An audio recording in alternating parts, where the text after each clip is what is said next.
Hello, this is Natalie Collins from Own My Life. This is the recording of an online event that we did about a new power threat meaning framework pattern, which is a resource for understanding the framework for working with women who've been subjected to abuse by a male partner. We did an event on the 27th of April, 1 p.m. till 3 p.m. Unfortunately, I didn't start the recording until not far into Mary Boyle's presentation. She was the first person who presented. And so now we will go straight into that. If you were at the event, you will find in the description of this video all of the information that you need about being at the event. And if you weren't at the event, you'll also find it, including the speaker slides, including the notes of what was discussed and the links and other resources that were provided. Thank you for being with us if you were able to, and if you weren't, hopefully this will give you the resources you need. Thank you very much. But because the power processes are different across different kinds of relationships, so the pattern, as well as that, it rejects medicalization. And in doing that, it enables much clearer links to be made between the threats that women face from domestic abuse and their understandable and meaningful responses. The framework also, or the pattern also recognizes that the experience and expression of mental distress is always shaped by culture and meaning, and that this has implications for universalist approaches, although it's true for all of us. And finally, the pattern supports a focus on women's strengths and resources and constructing non-pathologizing stories of their lives. And it highlights what's needed for prevention. So the structure of the framework, the PTM framework, and the pattern can be conveyed in these 4 questions. And they replace the standard question, particularly what's asked in mental health services: what's wrong with you, or what disorder do you have? And the pattern, the domestic abuse pattern, it shows how these questions can be used to make sense, not just of individual women's experience, but of whole groups in relation to shared experiences. Now, I'll very briefly look at these questions, which are interdependent. They are not intended to be asked with exactly that wording or exactly that order. But this just gives you an idea of the nature of the kinds of questions that the framework poses about women and their experience. So I'll look at each of them in relation to the domestic abuse pattern. First of all, what has happened to you? Well, the pattern shows how each of these forms of power and power imbalances, how they enable, how they support, and how they are expressed in men's abuse of their female partners. And the pattern shows how this works, not just within relationships, but also at a wider societal level, which is such an important part of understanding women's experience and preventing abuse. And the operation of power, as we'll see, is part of all 4 questions. So the second question: how did it affect you? Well, when power is abused and misused in domestic abuse, it creates threats across so many areas of women's lives. And these are just some examples of the areas that it affects. Now, these threats create contexts which make it really difficult to meet core human needs, such as these for safety and security, for close and supportive relationships, for control over key areas of our lives, for respect and esteem from others, for a sense of justice and fairness, and for a sense of hope and meaning and purpose. Now, as well as that, threats are not homogeneous in their impact. And the threats from domestic abuse have features which make them especially challenging for the women. So, for example, the threats are long-lasting, they're repeated, they're severe. There are also many different kinds of threats, and there's no clear way to predict when they might happen, to control them, to avoid them, to escape them. And they also involve your identity, your sense of self, your sense of self-worth. And they are absolutely intentional. They're directed at you specifically. And they happen in a close relationship with someone you love, or at least used to love and depend on, and who's also supposed to love and care for you. And all of those things amplify and reinforce the impact of the threats. And I'll come back to this when I'm talking about threat responses. So the third question, what sense did you make of it? What's the meaning of these experiences? Well, humans are inveterate meaning makers, but in the case of domestic abuse, the dangers, the confusions, the contradictions which are created by the man means that there's a particular urgency for the woman to find some sense of coherence and continuity. But there's also a couple of general points we need to take note of about meaning making. First, that we make meaning about ourselves and the world from our personal experience. So it's a kind of individual, personal matter. But it isn't just that, because we also find meaning in social and cultural norms, in gendered expectations and standards and so on, and how we should feel if we don't meet those standards. So all our meaning making is profoundly influenced by ideological power and other forms of power, as we'll see. Now, in the case of domestic abuse, an abusive man will routinely impose meetings about his partner and his behaviour.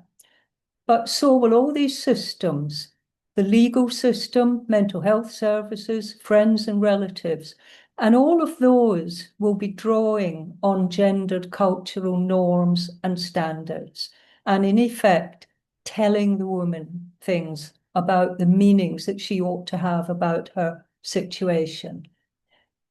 Now, what we've tried to do in the pattern is to show how all of this can be reflected in the woman's sense-making, along with all the dangers and contradictions of her situation and the way she's responding to it. And the problem is that without all this context, a woman's meanings might be seen as confused or self-defeating or bizarre or just mad. They might be medicalized or undermined or overlooked in favor of her partner's account. And this reflects the man's and professionals' greater ideological power to impose their version of reality, particularly if the woman has been given a psychiatric diagnosis, which reduces her credibility further. So the fourth question, what did you have to do to survive? What kinds of threat responses are you using? Well, the framework sees threat responses as what we and our bodies do for protection and survival in the face of adversity. And what's really important about these threat responses is that they're ways of meeting our core needs under challenging and dangerous circumstances. But what happens in mental health services is that these threat responses are often medicalised as symptoms, and that hides the links between the power-based threats that women face and their meaningful and functional responses. And not only that, but if you have less access to conventional forms of power, you're much more likely to adopt disturbing or socially disruptive threat responses in the face of trauma and adversity. And as a result of that, you're more likely to be officially labelled as mad or bad. And I'm sure, as you can see, this is highly relevant to domestic abuse, because the man explicitly aims to restrict the woman's power resources, or he might target women with fewer power resources and then reduce them even further. And that makes it even more likely that the woman will be officially labelled in these ways. So these are just some examples of women's threat responses and the functions they could be serving. Almost any of these could lead to a psychiatric diagnosis, again, without the context that we're talking about.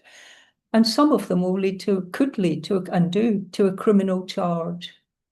Now, in the pattern, we've also described in some detail why the threat response that outsiders so often expect women to use, as in the question, why doesn't she just leave? Well, we show why that particular threat response might be neither safe nor feasible for the woman. And the fact that it isn't obviously reduces her power resources still further. It creates a very strong sense of entrapment and makes her even more dependent on these more socially disturbing and more distressing for the woman sorts of threat responses.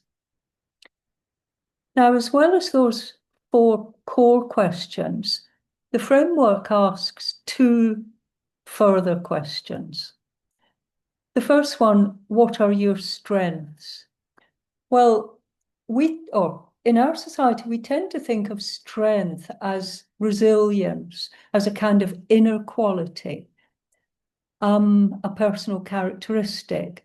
But in the framework, we conceptualize it as access to power resources, to positive power resources. And then to bring all of this together, there's the question, what is your story? Hopefully much more hopeful, non-pathological, and providing lots of different possibilities for rebuilding lives and understanding what has happened to you. And so I'm going to hand over now to Jan, who is going to talk about women's strengths, their stories, and about prevention. Jan, alongside being part of the working group for the Power Threat Meaning Framework, is also a trustee for Own My Life, who would convene today's event, and I'll tell you a bit more about that later. Thank you, Jan. It's lovely to meet you all. I'm a clinical psychologist who's worked in the northeast of England for a long time and had a really long-standing interest in domestic abuse, and particularly women's experiences of domestic abuse. So it's been great to kind of marry up different interests around prevention, around psychology, the limitations of psychology, and also to get very interested in the work that Natalie and Own My Life are doing around awareness raising and campaigning for women, particularly in relation to their abuse by men. And the framework's just liberating because it gives us a meaningful way of understanding social and psychological issues that frees us up from the constraints of psychiatric perspectives. And also, I think it really helps us to move out of an overstatement in psychology of personal agency and personal power or willpower, because actually when you start to spell out the kind of power processes that are working for and against people, you see just how disproportionate the power is that's being used against women in situations when men are abusing them in their relationships. So we've seen that there are many different power processes at play. There are coercive power processes. There's the whole physical and biological. It's no accident that domestic abuse from men towards women increases when they're pregnant, or they have in the early stages of having young children. And we've seen that legal processes can actually work very much against women in terms of blame and kind of holding them responsible for family abuse that's actually perpetrated by their men partners. So there are many of these areas of power are tipped against women, and we can see that there needs to be a huge redressing of that power in order to actually prevent violence against women generally and against women in their intimate relationships. So the Power Threat Meaning Framework highlights how these power abuses translate into threats, and that women respond to these threats in the dangerous situations that they're in and how that plays out. The power analysis also helps us to see what power and resources are needed to overcome and prevent such abuse. And Mary mentioned about needs, core needs. And if these core needs are compromised, then we're bound to feel threatened. And some of us have added this idea of rights to core needs, because I think this is quite a good start for thinking about what strengths do we need around us in order to prevent and address the scale of abuse that we come across. And so some of these core needs and rights that have been outlined by Juliet Young map on to what Mary was saying about, the fundamental need and right to safety and security, which are in those top three rights, that we need control over key areas of our lives. We need respect and esteem from others. That is a right. It's not just a desire, it is fundamentally a right. There's also, we have a right to hope, we have a right to justice and fairness, and we can add to these rights. And once you start thinking like that, you think about the right to free education, the right to free healthcare. And I think that's quite a nice gateway into thinking about what strengths and power and resources that we need. Because actually, when we think about strengths and positives, it's quite a paradigm shift, and it can be quite a difficult kind of project to do without sounding glib and a bit shallow, really. Or we all need, the right to, or we all need contact with others, or we all need friends, or we all need to have access to nature. They can sound a bit too glib and easy and not very meaningful.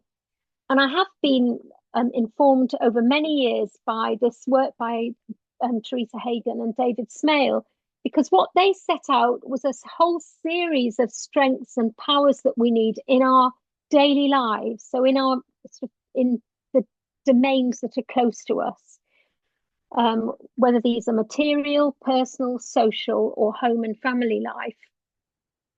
And the point that they're making is that strengths and personal resources aren't just in our heads. They're also beyond us. They're beyond willpower. They're about what's out there that we can obtain, not just what we might draw on. So there's a lot in psychological literature and domestic abuse literature about self-efficacy and self-esteem and building women's self-esteem. But we also need to look at what's around them to support that. So that's what the pattern does. And there are obviously very important aspects of those different power processes which we've emphasized. So embodied power is hugely important for women. their relative power to, you know, what might be a physically strong or very physically overpowering family members. Also their access to healthcare, and we hear more and more about how discriminating healthcare is, not just in mental health, but also in physical health, and the need for adequate nutrition, rest, health, and fitness. So this sort of health is extremely important. Interpersonal and relationship issues. So having loving and validating and affirming relationships all through your life is such an important resource and so protective. But also having people around you who believe you and who know that the best way forward for you may well be out of an abusive relationship. That is so important. And it's very easy to see the kind of flip side and see how these adverse dynamics can perpetuate abuse. I think it's also really important to look at what kind of relationships enable abuse to be overcome and abuse to be moved on from. And services, of course, are important in this. They need to offer allyship, advocacy, and absolute belief in the women's story and the way forward for women being collective and showing solidarity. Economic resources, you know, we know that women are financially far worse off than men on the whole, and having control over their finances and control over their possessions and having rewarding and meaningful employment, safe, secure housing are all really important. The legal aspects of power are absolutely crucial, particularly around women who are experiencing abuse from men. And we've seen how actually legal processes, a lot of the processes around safeguarding can actually intensify overpowering and abusive influences on women. And certainly we need very explicit legal procedures that counter ongoing coercion that normalizes men's dominance and abuse. I think we're familiar with the personal resources that are important, but it's also worth talking about knowledge of the system, how that's an important resource that individuals need to have. Insight into how they're dealing with things, how their children are dealing with things and their families, but also outside. That idea of how the world impacts on us is a really important resource, as is hope and meaning, which of course is in abundance through the Own My Life course.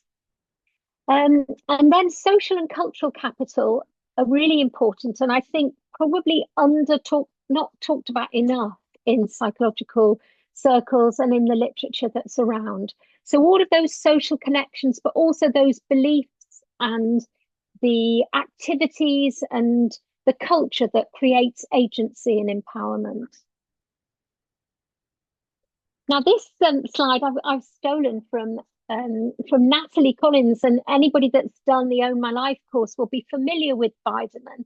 And when I'm struggling to imagine a world where relationships are more positive and we counter the kind of abuse that women can experience, we can think about those Biderman behaviors which are so coercive and flip them and think about what would be positive relationships. What are the aspects of relationships at work, at home, with our family, with our friends, that really bolsters us and really helps us to grow and keep moving on.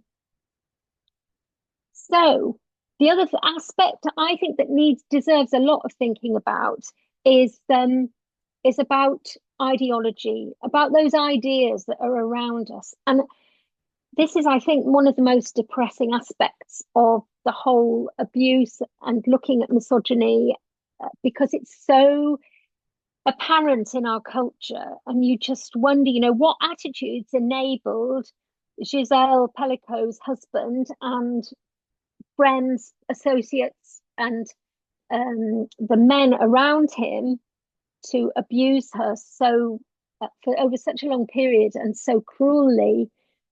How can we counter a culture which supports the recent reporting we've heard about a rape academy where men were advising or do advise each other on how to drug, rape, and film their partners.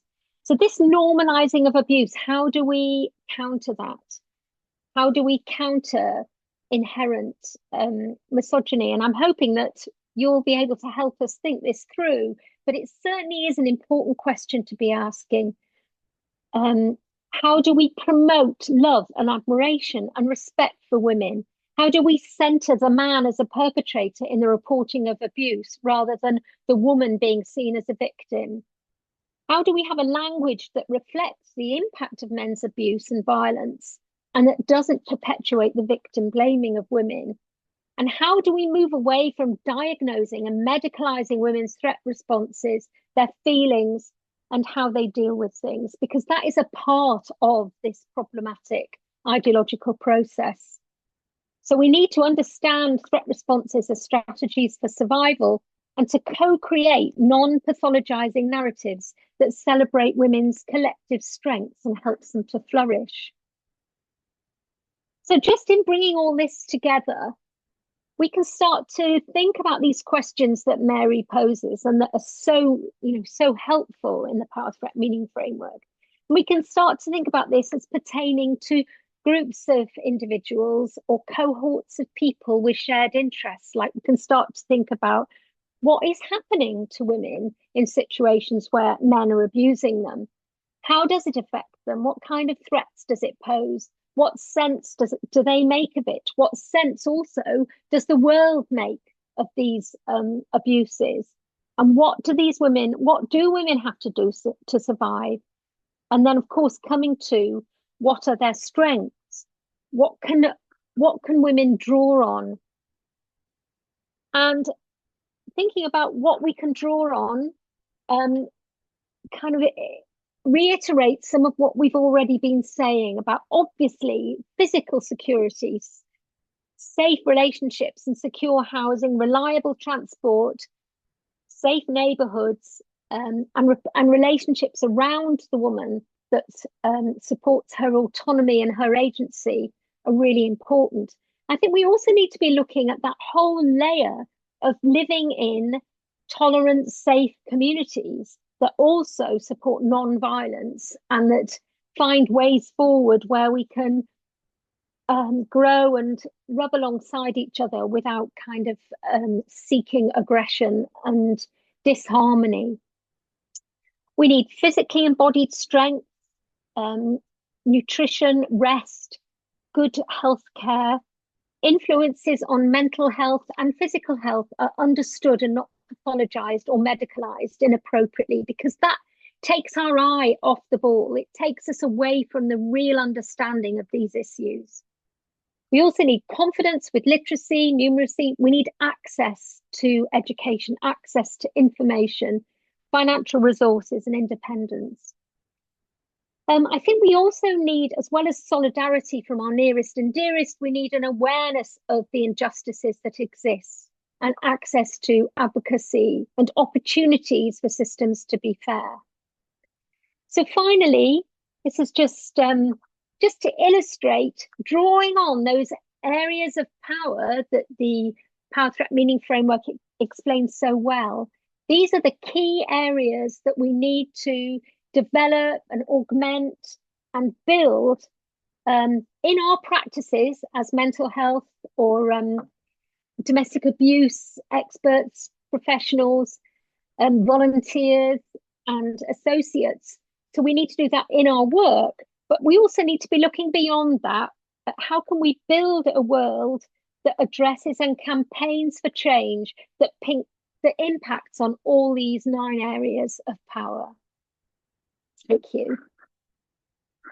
It's probably useful before we introduce Karen just to very briefly explain a bit about Own My Life for those of you who are present who don't know anything about Own My Life. Own My Life is a course for women who've been subject to abuse, and we train practitioners across the UK to run the Own My Life course with women who've been subject to abuse.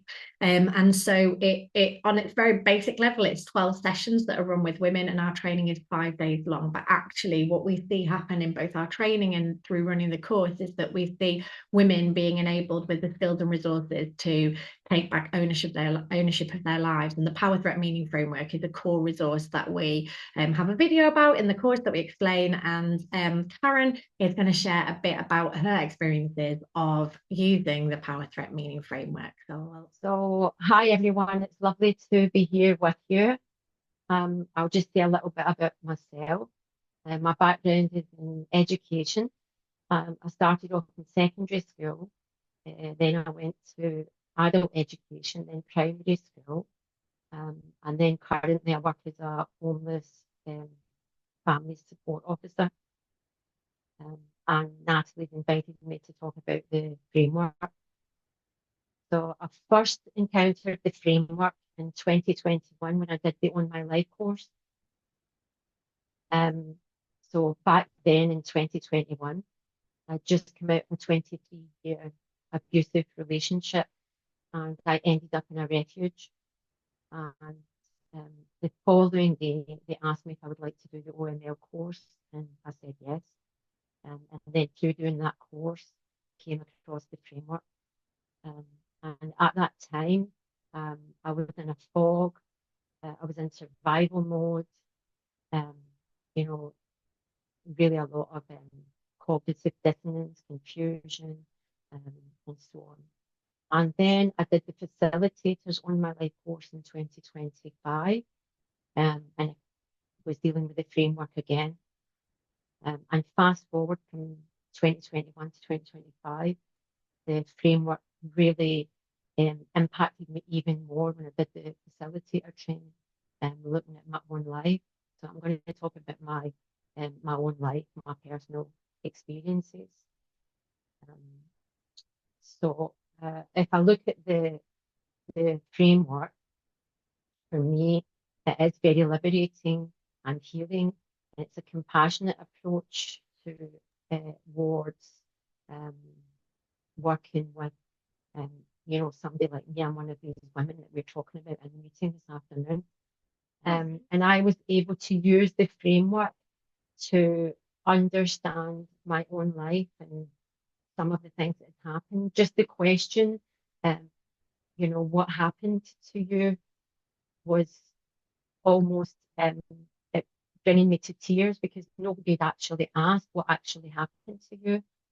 Looking back on my 23-year relationship, you know, there was lots of opportunities for me to get help that were missed, like the help wasn't there at the right time. So, for example,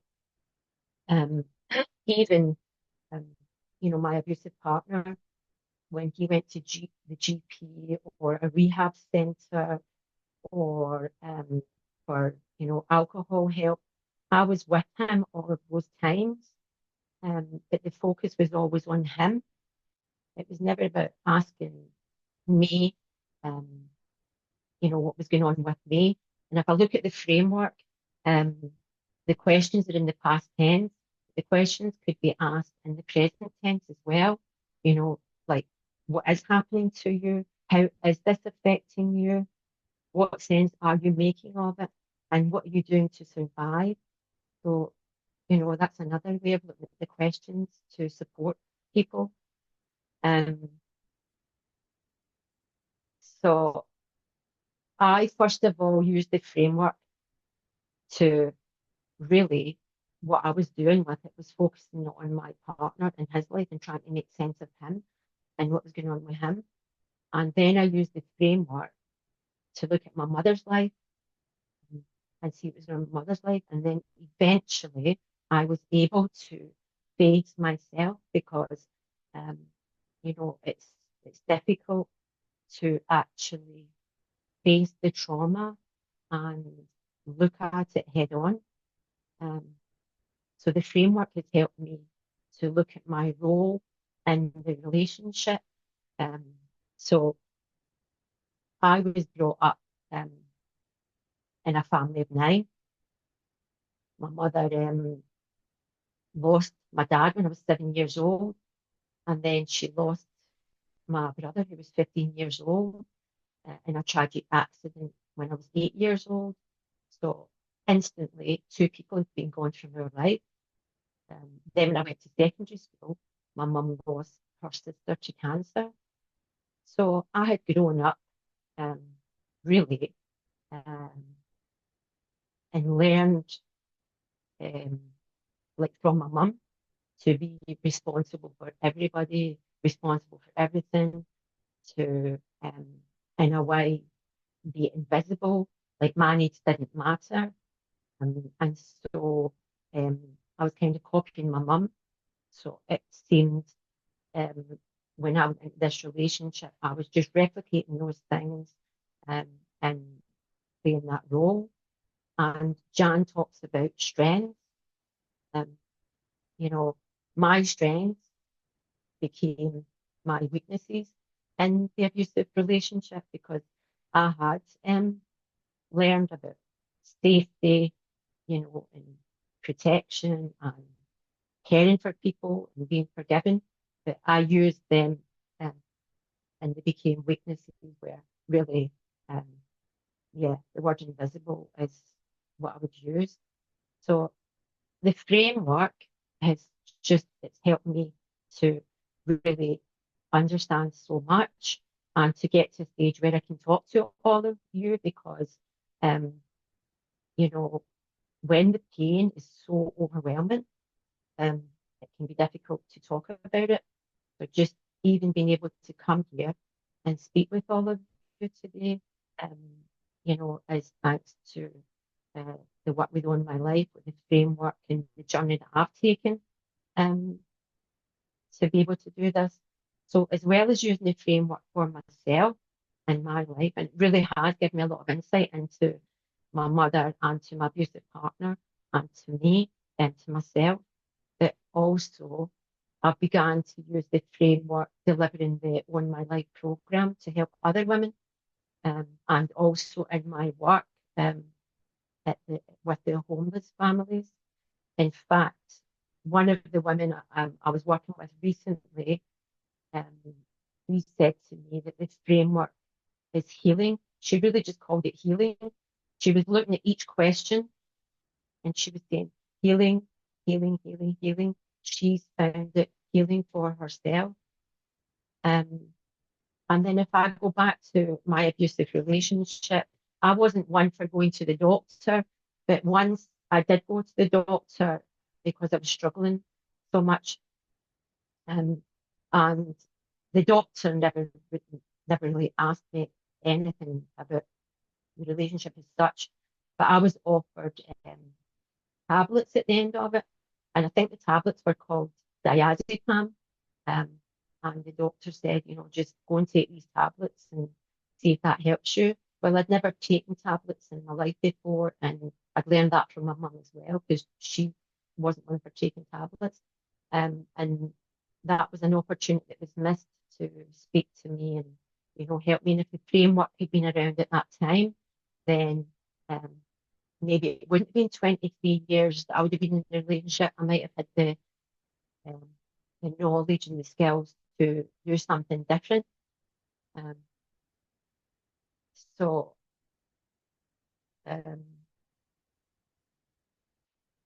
basically, I can see how the framework is an inroad. It's a path in to help women to begin to face what's going on, because that's a big part of it, not being able to face what's going on, you know, blocking things out, rejecting things, not accepting them. For people listening who are thinking they'd like to bring the framework into their work, a bit like you've done within the homelessness project you work in, could you just give an example practically? Like, how are you actually bringing the framework to those people you work with? Do you have a printout of it, or do you just talk them through it? You know, what is the practicalities of that? I gave a printout of it, of the questions, and allowed the women time to look at the questions and go over them and then meet up with her when she's a chance to digest that. And then we go through the questions. And that's the way I've been using it so far in work. And that's why, like I was mentioning this woman who said it was very healing. It was healing for her to actually see the questions and how she could start to look at her own life. And it helps the women to really look at the threats and face the threats, because they said that it's the threats that are that's affecting their health, affecting their well-being. So be able to look at it in that respect. So yeah, I'm actually just giving them a copy of the questions, the framework, and going through it like that, bit by bit, especially for women who have not gone through the whole On My Life course. For women who have done the On My Life course, I'm going through the course, and when I arrive at the session 9, that's when I do the framework, and the women go through the framework with me and watch the video as well, because there's a video that goes with it. And then we discuss it, apply it to their life, and then they feedback to me how much it's helping them to actually face what's going on, to face some of the stuff that they've blocked out. And so in your breakout rooms, you may want to say hello to the people, introduce yourself a bit. You're going to have about 5 minutes to have a chat, and I think maybe we might squeeze 6 in. So just have a chat in your group about what emerged from the discussions, and we will be inviting questions when we come back. So just take that time to process and chat about what's emerged for you, and then we'll have some space for everybody, and Lucy Johnstone will be joining us for those questions too. One of the things I was going to ask really is around domestic abuse and the power threat meaning framework. The threat bit, for those of us working to support people, the threat bit feels very clear that, being abusive involves being threatening. So I think a lot of people present would have a lot of literacy about what that involves. But the meaning bit is probably quite tricky for people to get their heads around. What does this meaning piece look like? So Mary, I don't know if you would be able to start by, just for people who are new to thinking about meaning, or Lucy, if one of you would like to start us off with, what does this meaning piece look like for people who are new to the idea of meaning making, particularly as it applies to domestic abuse? I mean, I think the idea of sense making is perhaps easier to grasp than meaning, because it is a very complex idea. But sense making, we all I think understand that we try to make sense. We create connections between how we behave and how other people behave, between how someone behaves and how we feel. I think in terms of the power threat meaning framework, we also try to help people to understand that part of that process is also thinking about our ideas and what we tell ourselves about how we ought to think and how we ought to feel and how we ought to behave. And part of that is often what causes so much distress to people, the gap between how they think they ought to behave and how, or think or feel, and how they are thinking and feeling and behaving. And that part about social norms and cultural norms and gendered expectations contributes a huge amount to how we think about how we ought to feel. And that then leads people to, if they're thinking in certain ways but don't recognize how much that is coming from society, they then start to label themselves in all kinds of negative or defective ways. But the thing about the meaning-making process with domestic abuse is how much of that meaning is imposed on the woman as part of the abuse process, that meanings are being imposed on her by the man. And he, as a man, holds greater power in our society to define reality than the woman does. And on top of that, all the gendered expectations, it creates a real pressure for the woman to try and make sense of everything she's feeling. Lucy, can you add to that? Because Yes, I mean, I agree with you, of course. In a way, the meaning is the central thread of any narrative, isn't it? It's not, I'm in this situation and these things were done to me. It's about what sense did it make of it, and I make of it. So it's central. And this isn't just true of domestic abuse, it's true of all forms of abuse. But actually, it's always seemed to me that one of the biggest traps or sources of trap for victims, survivors of domestic abuse, is the meaning. It's not just the lack of resources or the no money to leave or whatever.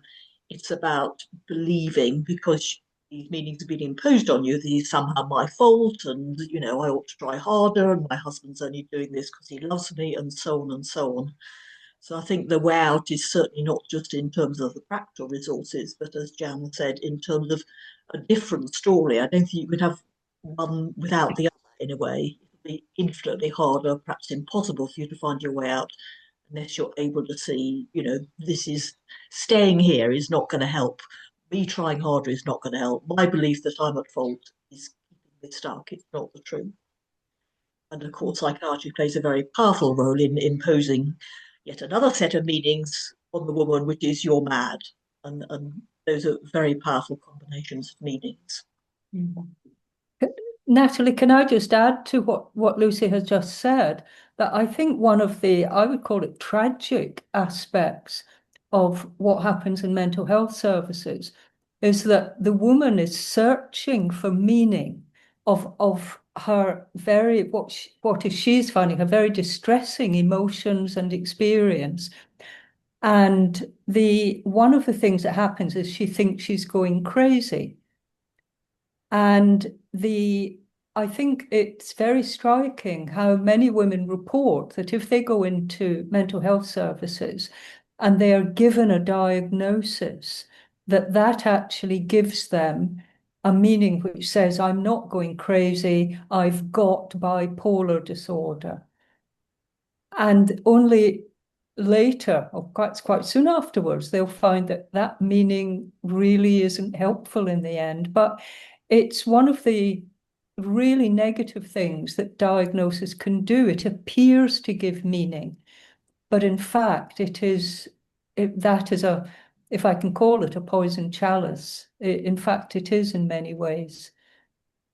Yeah, thank you. So that sense that a medicalized meaning making almost entails other opportunities to make different meaning and can sometimes collude with the perpetrator, because not only do women think they're going mad, very often the perpetrator is actively seeking to make her think she's going mad, hiding things, telling her things and saying he hasn't said those things. And that sense of when somebody is making someone feel mad and then the doctors say you are mad, actually that colludes with the perpetrator, doesn't it? Thank you. So there's been some other questions. Just to let you know, in the chat, somebody has asked about Own My Life itself. I've put a link to where our online training is for practitioners. If you want to participate in an Own My Life course, I'll put a link in the chat to the map. So that's the answer on that one. Also, somebody had asked about the form that Karen mentioned. Is there a way of asking these questions or a pro form? I've put a link in the chat to a resource from an Irish organisation called Jigsaw it's essentially for young people, but I think it's probably, that just makes it more accessible for everybody, right? Rather than specific to young people. So they have a full resource pack that I will put in the chat, but if you're just looking at how to print something to print out and use with people, but their whole resource is very good practically. Sorry, Natalie, do you mind? Can I just speak to that as well? It's really important, I think, that people don't think that these questions have to be asked in that language or that order. And you can come at power from any of the questions. So, for example, the woman might be talking about how she's responded to the abuse. And you can simply ask, what made it difficult for you to respond differently? And you then can get a whole sense of how restricted her power resources are and how much power her partner had. You can get it from the meanings as well. You can get in how you know, what were people telling you about how you should feel? And again, you're back into power. And I think the jigsaw, you mentioned the jigsaw, which is a wonderful resource, not just for young people. And they simply put it as, for power, have things been happening that feel unfair or unjust? And that, I think, is a really good way into what can be a difficult and you know, a difficult topic. Thanks for that. Another question is, how can we ask what happened to you in a way that doesn't re-traumatize someone if it's about domestic abuse? Someone else has said, can you use this with other forms of trauma? And I think probably it's useful to mention that the Power Threat Meaning Framework is not a framework for talking about domestic abuse per se. This particular pattern is, it's a pattern, it's a way of talking to anybody about anything really, I think. But in terms of particularly Jan and then maybe Karen, is there anything you would like to speak to about how do you ask these questions in a way that doesn't re-traumatize people? I think being led by what people are thinking and feeling and saying is the most important thing. I don't know what you think, Karen, but also gauging how people respond. So asking about what is happening isn't necessarily re-traumatizing, but pacing your further questions and being sensitive to how they land with people is really important. Yeah, I agree with that. It really depends on the individual and how the individuals present themselves, because we, you know, if somebody is clearly very upset and they don't want to talk, then nobody would force a person to be answering a question about what happened to them. So it really does depend on the person. Some people start to open up of their own accord. And then, as Mary said, I can adjust the questions accordingly. They don't have to be those questions that are set in stone. And they can come in different orders or any order, or they might have a particular focus. So it's not about creating a situation where somebody feels overwhelmed and traumatized. It's taking an approach that is tender. There's a tender approach. Thank you. And I think one of the things also is the purpose of the framework is to give the whole world a different way of understanding distress, isn't it? It's about, you know, it's not, some people are saying, well, how do you mean that people don't have to answer what happened to you 20 times for 20 different people? Well, that's about how we work with people. They shouldn't have to tell the story 20 times, really. But actually, it's much more. And as Karen spoke to, this is much more about giving people their own ability to make sense of their experiences, not about us as practitioners coming and just saying, right, tell me what happened to you. You know, it's about giving people access to a set of resources to make their own sense of their lives and to be able to advocate for themselves differently, rather than us always expecting we need to have the information and do something with it. You know, and I think that's the power of what Karen says, and the power of what we would always advocate for is give people access to this framework, and then they can go into meetings and talk differently for themselves, rather than us deciding we need to know about them. We're not asking what happened to them so we know, we're asking what happened to them so they know, and so they can make better sense of their lives. Obviously, we do need to be able to contextualize that.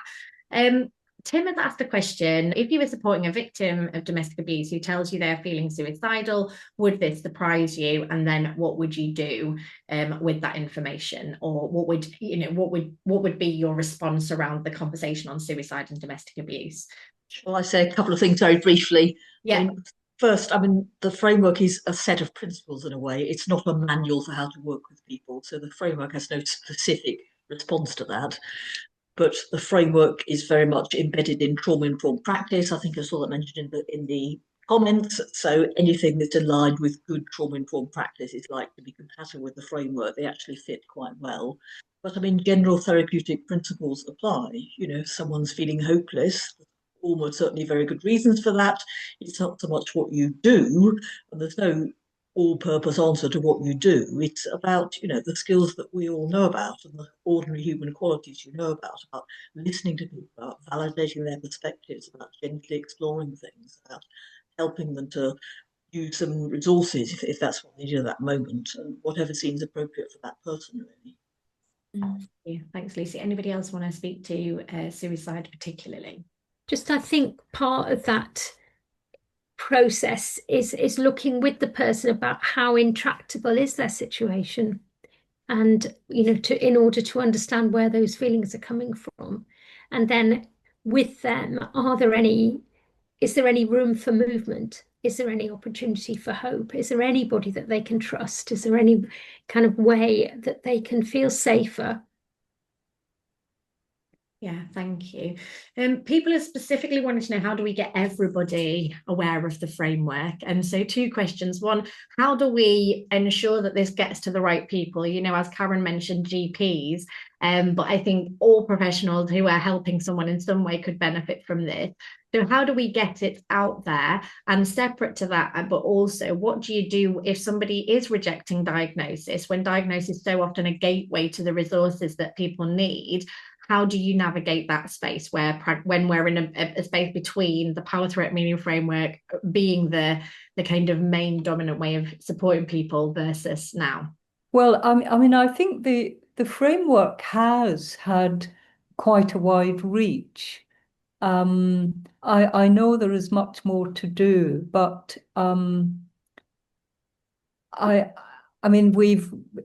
we've done many presentations to a lot of very different groups, and I'm not sure how we could get governments, and policymakers to look at it. I think that's a question that we really need to look at more closely.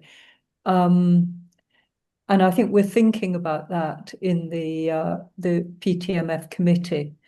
But I couldn't say right now how you could actually get the government. There are certainly certain people in government who would be interested, but it is a difficult one, because the power of the medicalisation is very considerable.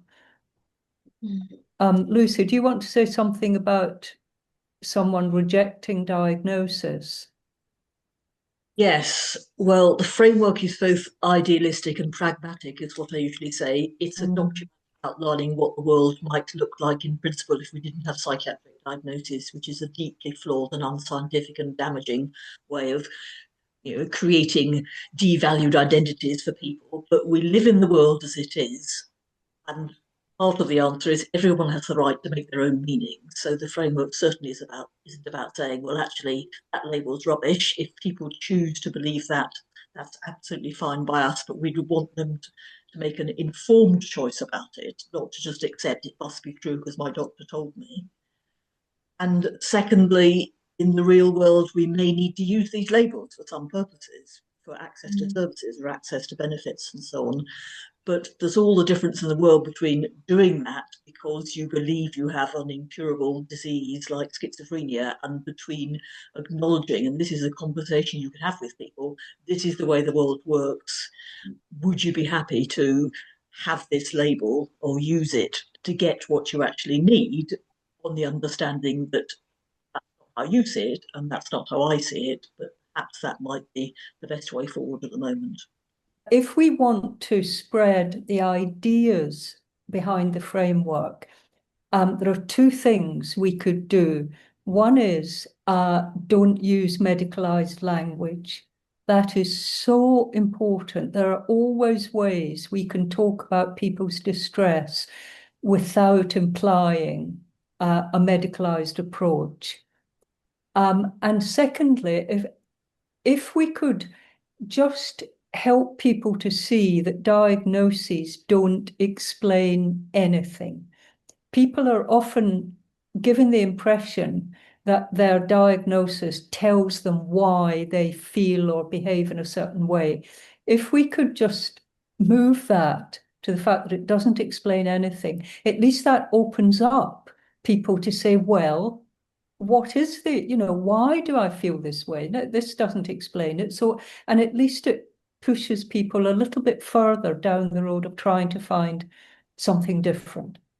I just want to say how much I love that example that someone does in the Own My Life training about suggesting that women go and ask somebody they trust about what their strengths are. I think that's a lovely example. And it's a way of having a ripple effect of actually sharing the framework.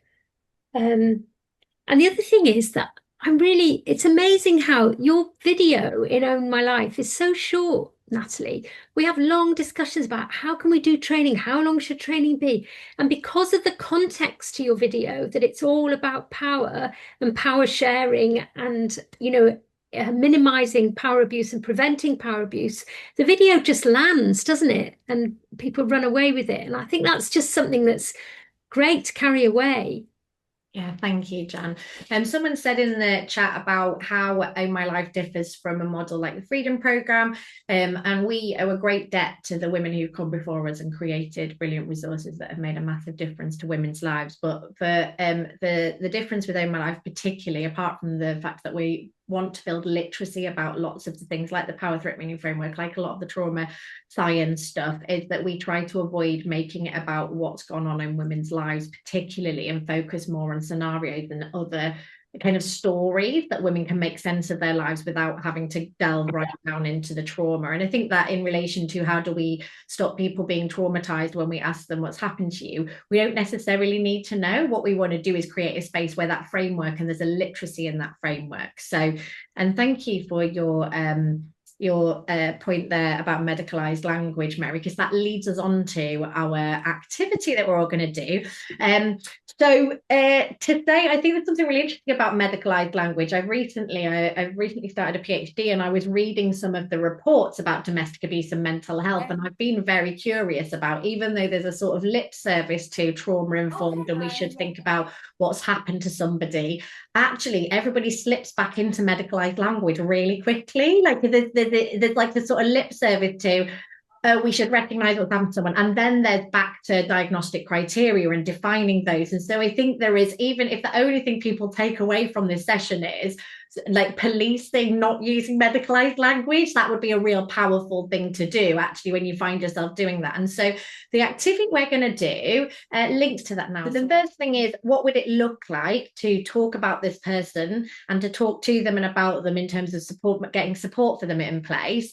How do you not use medicalized language in that? And also, if you were a healthcare practitioner, mental health or other healthcare practitioner, how could you use the healthcare appointment to see if there's something going on related to domestic abuse?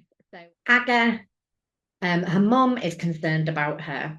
Aga has become fixated on keeping her house tidy. Even the items in the kitchen cupboards must be stacked perfectly. Aga's partner, Horace, has confided in his mother-in-law that he's worried Aga may have OCD. Sadie, everyone was congratulating Sadie on losing weight and how good she looked, but the compliments have stopped as her weight has become unhealthily low. Her periods have stopped, she looks gaunt and has no energy. And Fumi and her children have entered a refuge after fleeing her violent husband, Leonard. She is found unconscious in her bedroom after having cut her arm badly. There is blood and tissue from her arm everywhere. So first thing is, how could you talk about each of these women, or choose one of them in a way that's not medicalized? And number two, if you were in a healthcare context or a non-domestic abuse context, or even a domestic abuse context, how could you talk to each of these women in a way that would invite a space for them to talk about what might be going on with an abusive partner? So I'll put that in the chat. I'm just going to give you a few minutes to think about that. And then there's another part to the activity.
just to clarify, the idea is you do this activity on your own, not in a breakout room. I'll put you in the breakout rooms to discuss afterwards. Sorry, in case I did mention a breakout room, but then I was panicked that I'd accidentally opened them or something. But no, don't worry. Just I'm going to come to the second bit, and then I'll put you into breakout rooms to chat about your thoughts from the activity.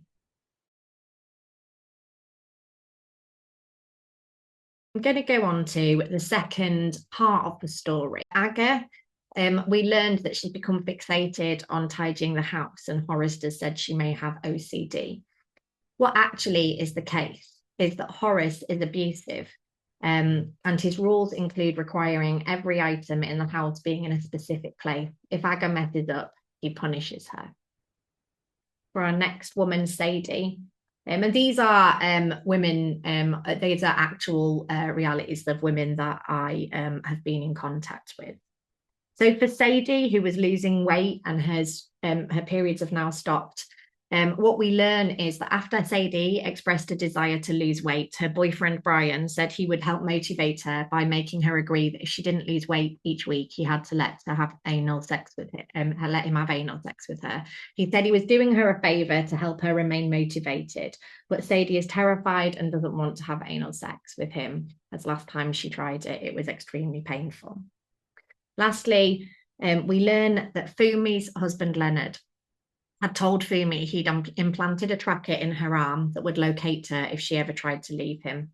Upon arriving at the refuge, Fumi was terrified and tried to cut the implant out of her arm to keep her and her children and everyone else in the refuge safe. Leonard had lied. There was no tracker. Now that you know more about each of these women and about the abusive perpetrator and what he's done, I wonder how that affects the perspective on each of these women, on what it means to support them, and how the power threat meaning framework could be utilised to support them in their sense making and in mental health services and domestic abuse services to better understand their lives and for us to work with them in more supportive and meaningful ways. So I'm going to put you into breakout rooms now.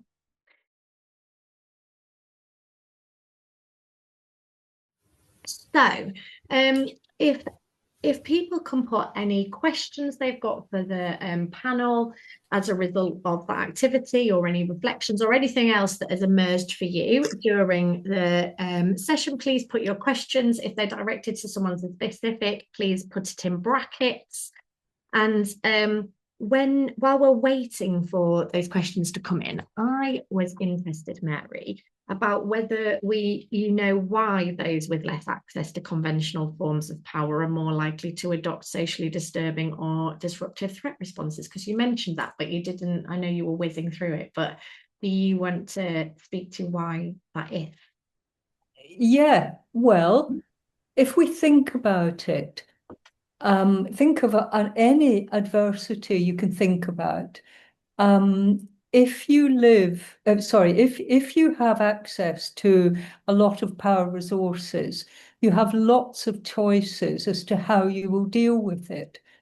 And if we take a domestic abuse scenario, if you have a partner who's abusive to you, if immediately you have somewhere safe to go, if you have people who will listen to you and accept and agree with what you're saying and support you, if you have an independent income, if you have some knowledge of how the abuse process works, then you're in a very, very different situation from someone with far fewer power resources in terms of your options. And you can apply that to almost any area of our life. I mean, it's easy for us to think about the way your options are expanded if you have quite a lot of money, if you meet any kind of adversity.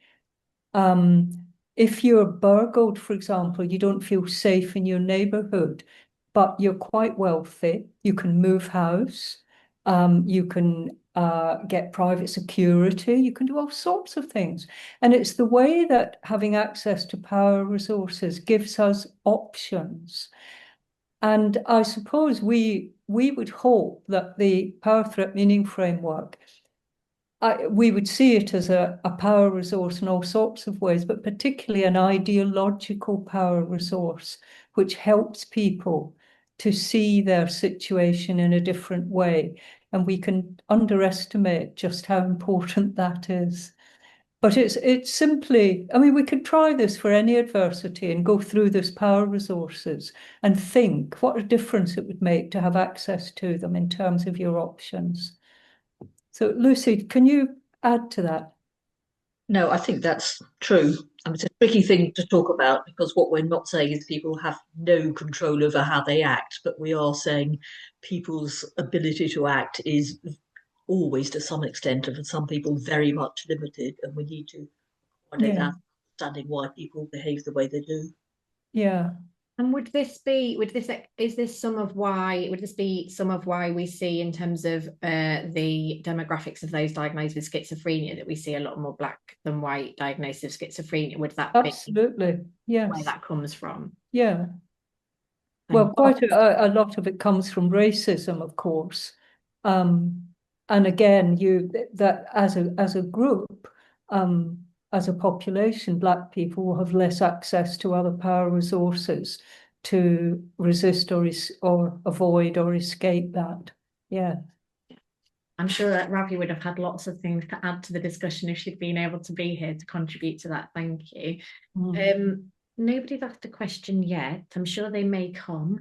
But in the somebody has said that there is often a battle between domestic abuse services who don't generally in this organisation have a medicalised lens, and those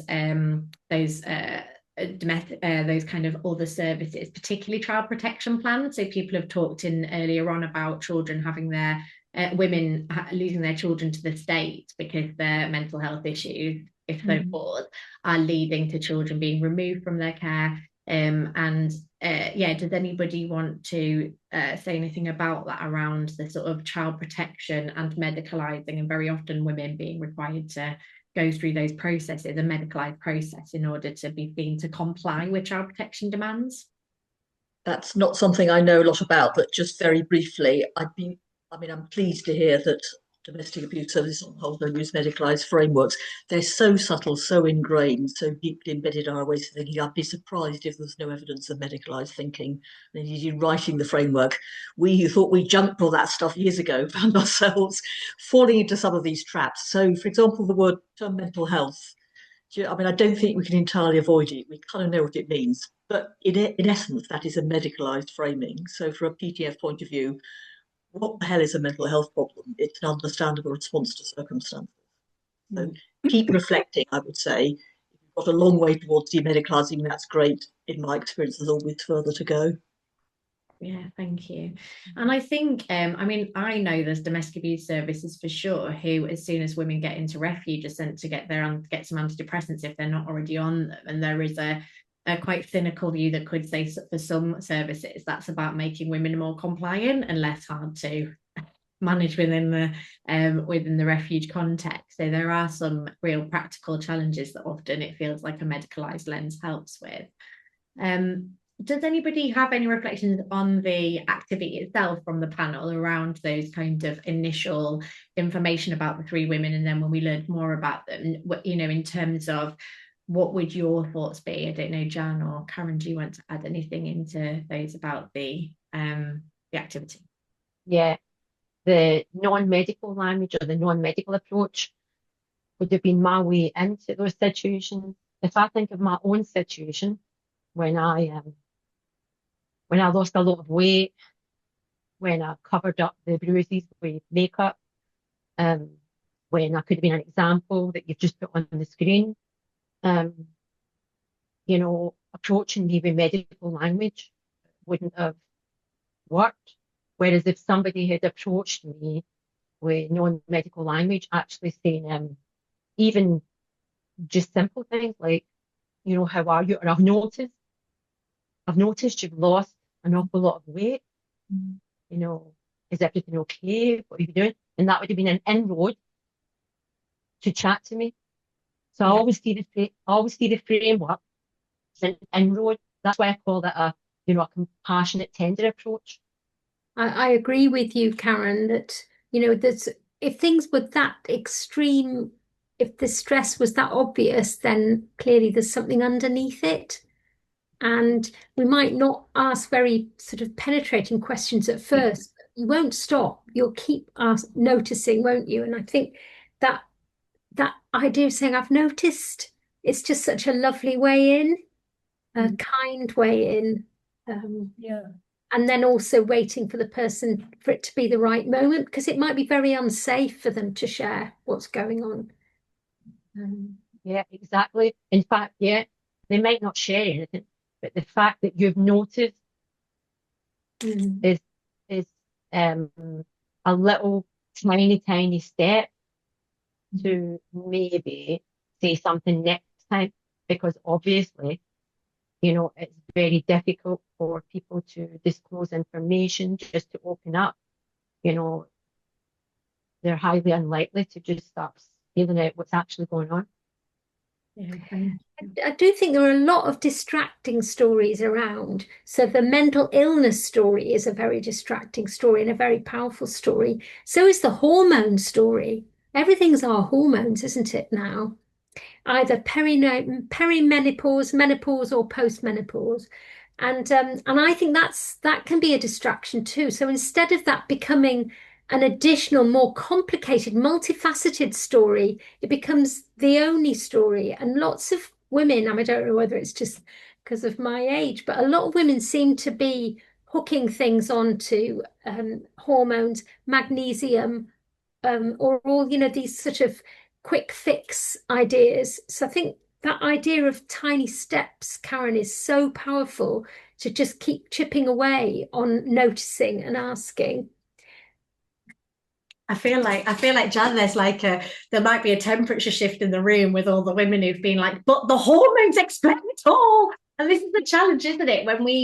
When we get a diagnosis or we become exposed to some information that seems to make sense for our life, I think some of the neurodiversity conversations, like I had a conversation recently with somebody who was saying, why, you know, lots of women who think they've got ADHD probably just have really incompetent partners who expect them to do everything, and so they're just doing too much. And how many men are being let off the you know, hook for essentially being really incompetent and not doing their share of the load in the house. And so I think there is a real temptation in a very medicalized science, kind of privileging of very particular sciencey things, to kind of put that lens on everything that can be really, really challenging. And I think, you know, if we approach people as human beings, you know, I was in a meeting recently in relation to children, in relation to women who had died by suicide or as a result of addiction after their children had been lost to the state. And there was this kind of quite curious conversation about, why is it that women die so soon after their children being taken from their care? And I don't know about you, but I know I would be likely to be suicidal if somebody stripped me of my children. I had no power over that. And so some of the time when we're approaching this without starting from the point of view of, do you know how severely traumatizing it is to have your children taken from your care? Like, of course you're going to have a higher number of women who die in that context, and that's travesty. And so, but it's almost when we're approaching this as some sort of interesting phenomenon rather than as a core reality. There is a question that somebody's asked, Lucy, about what can you say instead of mental health?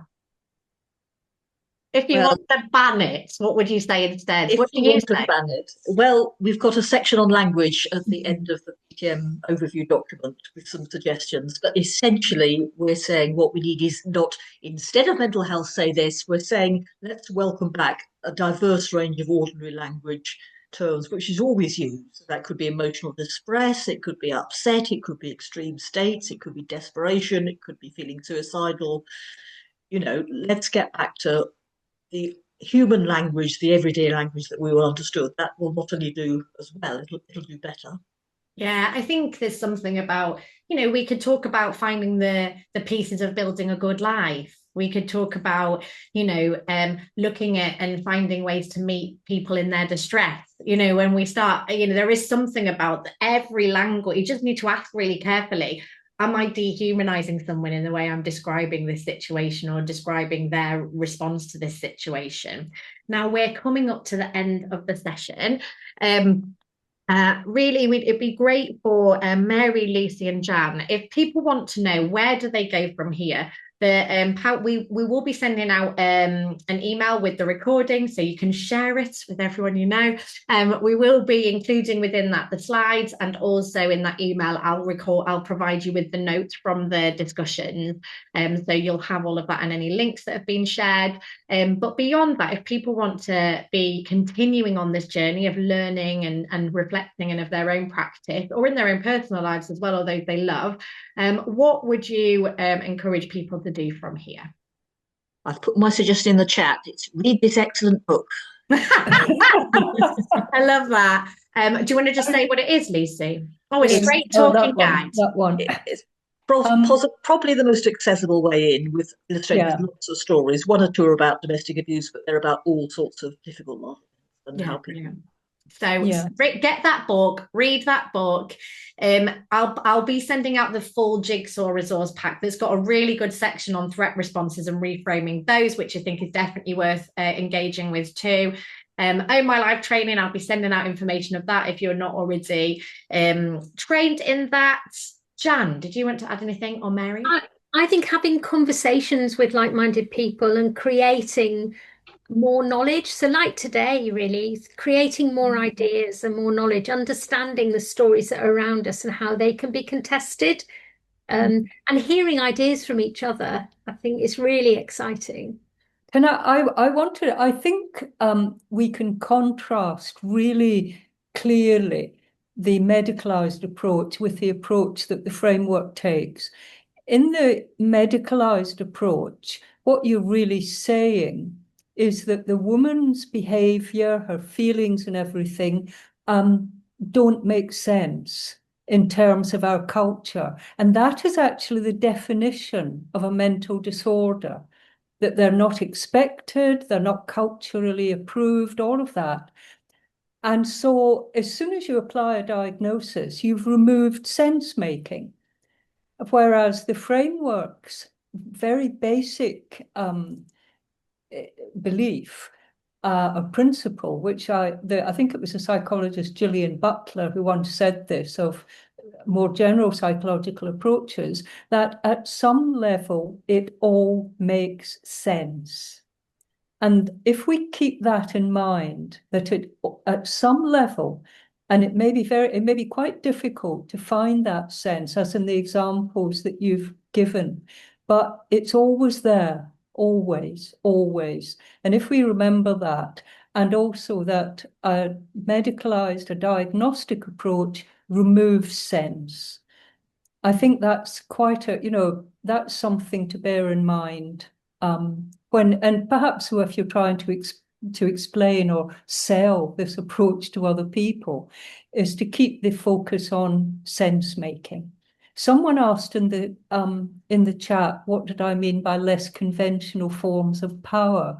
Well, I actually meant all those threat responses that women might use, because it is a way for them to try to gain some control, some power.